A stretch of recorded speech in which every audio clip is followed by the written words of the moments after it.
Así es, Eduardo, amigos en el estudio, a todo el auditorio, reciban un fuerte saludo. El INEGI difundió en días recientes cómo les fue a los 32 estados del país en cuanto a la generación de riqueza, eso que se conoce como Producto Interno Bruto, PIB, en el año del 2020, un año que, como sabemos, estuvo marcado por la pandemia provocada por el COVID-19, que obligó a las autoridades a establecer medidas sanitarias para hacer frente a la contingencia. Entre estas medidas estuvo el cierre de establecimientos no esenciales, entre ellas muchas industrias y otras empresas productivas, lo cual derivó en un choque de oferta y demanda, un fenómeno pocas veces visto en la economía nacional y mundial. En esa forma, de acuerdo con el reporte del INEGI, en el 2020 el Producto Interno Bruto total a precios básicos resultó de 21.884.029 millones de pesos corrientes, recordando que el año pasado el PIB total del país registró una contracción anual de menos 7.9% en relación con el 2019.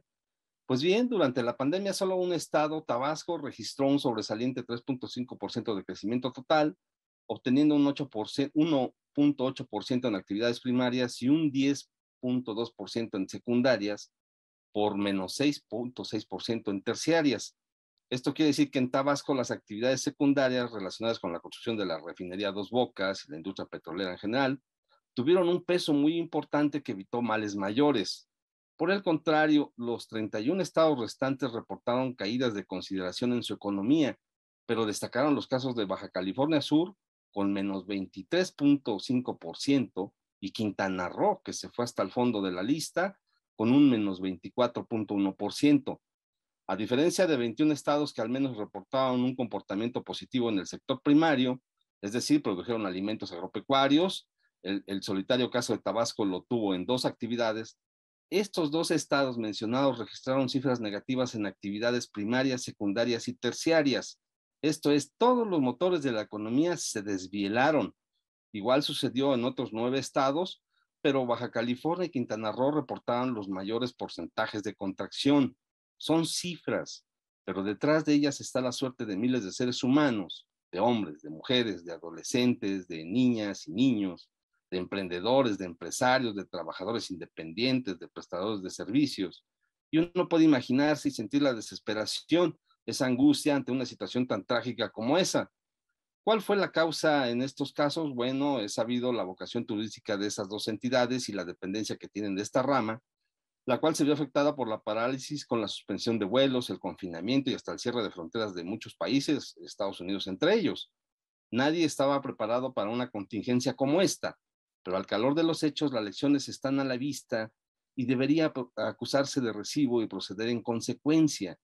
Esto quiere decir que no es posible ya jugarse todas las canicas en un solo tiro y que es necesario diversificar la economía, no solo para atender contingencias eventuales, sino ampliando horizontes mediante la generación de nuevos polos de desarrollo en distintos ámbitos, aprovechando la condición geográfica y facilitando inversiones, desde luego.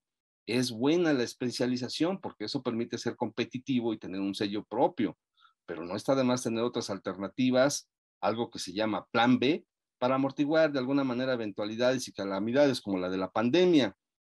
De esa manera, durante el 2020, el PIB de las actividades primarias integradas por la agricultura, cría, explotación de animales, aprovechamiento forestal, pesca y caza alcanzaron alrededor de 880.200 millones de pesos corrientes, cifra en la que Jalisco contribuyó con la mayor proporción, con 13.2% del total. Le siguieron ahí Michoacán, Sinaloa, Veracruz, Sonora, Chihuahua, Guanajuato, Puebla, Estado de México, Chiapas, Durango, y el resto de las entidades participó con 32%.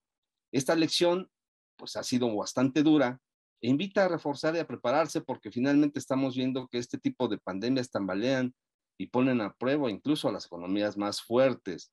Esa fue la situación que se vivió en todos los estados, de acuerdo con el reporte del INEGI, y pues sí fue muy dramático, muy trágico el asunto que nos sucedió tanto en Quintana Roo como en Baja California.